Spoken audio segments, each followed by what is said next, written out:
Hey guys, Harsh here and welcome back to Technolobe. Now the major problem that we have these days is that we don't get enough Wi-Fi connectivity at all our places in our house. Yeah, I know that situation, it really sucks.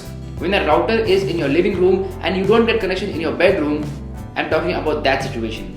Yeah, it is really bad and people don't get to know how to solve this problem. I've had this problem at my home for 3 years now and I finally solved it. So I thought why not make a video about it so that I can share the same with you. So why waste time? Let's get started. So today I'm going to talk about the top 5 ways in which you can increase the Wi-Fi connectivity at your houses. So the first 3 points will be only about routers, and these points are generally overlooked when you set up a Wi-Fi at your place. So 3 points will be about routers and the next 2 points will be in general, which will help you out to increase the Wi-Fi connectivity at your home and offices. So the first point is that you should select the perfect router for you. Yeah, that is the most important step when you go ahead and set up Wi-Fi at your home or office. Selecting the perfect router. Now there are millions of routers available out there with millions of specifications. But how to choose the right one for you? It is very easy. First of all, you have to see how big your house is. If you have a big house, then you go ahead and buy a high range router. But if you have a normal house and if you don't need a high range router, then you can go ahead and buy a mid range router. Now how do we differentiate between mid range and high range? It is very simple. It has the range written at the back of the router's box, or if you're buying it online, then it will be written in the specifications area. So you have to check out the specifications of a router. And also you have to check out the speeds at which the router transmits or receives data. That means you have to check the download and the upload speed, which is maximum for that router. Now I have a very high range router at my place which has 600 Mbps transfer speed. So first of all, you check your house. If you have a big house, then you should definitely go ahead and buy a high range router.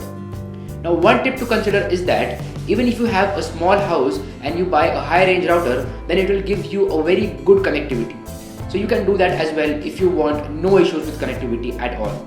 So yeah, high range routers definitely a big point from me, and you should consider it when you set up Wi-Fi at your homes. So moving on, at number 2 we have another important point, that is the placement of the router in your home. Now we often place the router at wrong places, and that is a very big reason we don't get Wi-Fi connectivity at all our places in our house. So you should set up the Wi-Fi in a centrally located area so that it can transmit the data to every corner of the house. Yeah, that is a very important step when you go ahead and set up Wi-Fi at your place. So the router should be centrally located so that every device in your house can access it no matter where you are. Sometimes we place the router in a corner and it cannot transmit data to each and every other corner of the house. But if you want that the router transmits enough data to all the corners of the house, then it should be centrally located. So that is a very important step.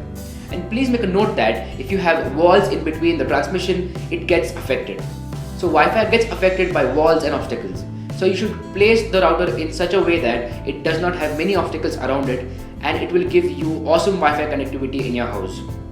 Moving on, at number 3, we have another important step, that is the use of repeaters. Now what are repeaters? Repeaters are range repeaters. That means if you have a Wi-Fi of 300 feet capacity and if you use a repeater with it, it will double the range. That means it will take a range to 600 feet. Now make a note that the repeater shouldn't be set up close by to the router, because even if the repeater is getting 1 bar signal, it can repeat the range. That means it can double the range. So the repeater should be set at the end of the range so that it can double the range from there. The use of repeaters is very essential when you have a big house. It is a waste of money to go ahead and buy 2 routers for your house, but if you buy 1 router and buy a number of repeaters, then it is a very optimistic solution to increase the Wi-Fi connectivity at your house. I will have some awesome repeaters linked down in the description box below, so if you want to check it, then you can go ahead and check it out.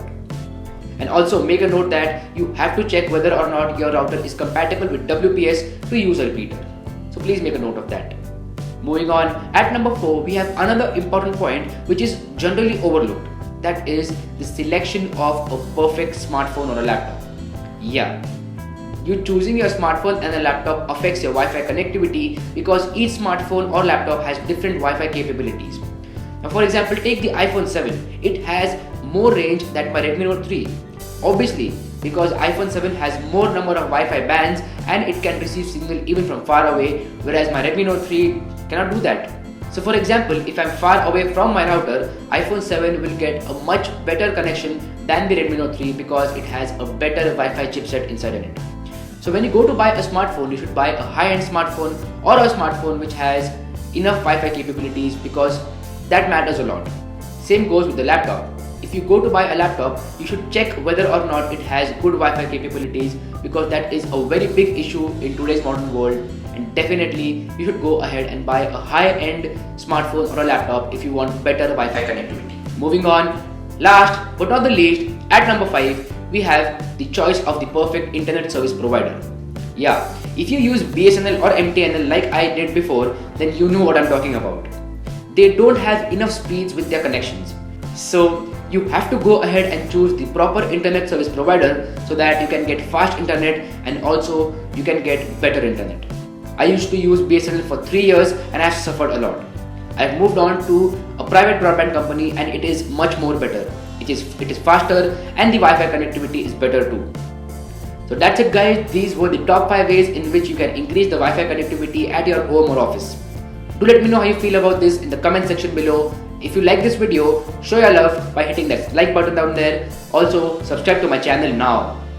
My name is Harsh Punjabi and I'll see you guys in the next one.